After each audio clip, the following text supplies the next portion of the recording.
डोलीतून दवाखान्यात नेताना मृत्यूने गाठलं. पालघर इथली संतापजनक घटना. शैलेश वागदडा हा 18 वर्षीय तरुण गंभीर झाला. पण जव्हार तालुक्यातील तिलोंडा आंबेपाडा या त्याच्या गावाला रस्ताच नाही. गावकऱ्यांनी त्या तरुणाला डोलीत टाकून रुग्णालयात नेण्याचा आटोकाट प्रयत्न केला, पण गावकऱ्यांचा इलाज चालला नाही. ज्या खडकाळ वाटेवरून रुग्णवाहिका येऊ शकत नाही, त्याच वाटेवर त्याला मृत्यूने गाठलं. तिलोंडा आंबेपाडा हे आदिवासी बहुल गाव भौतिक सुविधांपासून वंचित आहे. गेल्या अनेक वर्षांपासून इथले ग्रामस्थ रस्त्याची मागणी करतायत.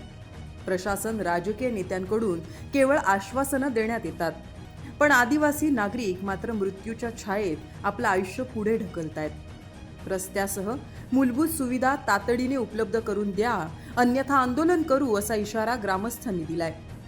आदिवासींच्या या मागणीची दखल घेण्यास आणखी किती आदिवासींचा बळी जावा लागेल असा सवाल गेंड्याच्या कातडीच्या प्रशासनाला तसंच राजकीय नेत्यांना इथली आदिवासी जनता विचारतीये. रवींद्र साळवेसह ब्युरो रिपोर्ट, रायगड.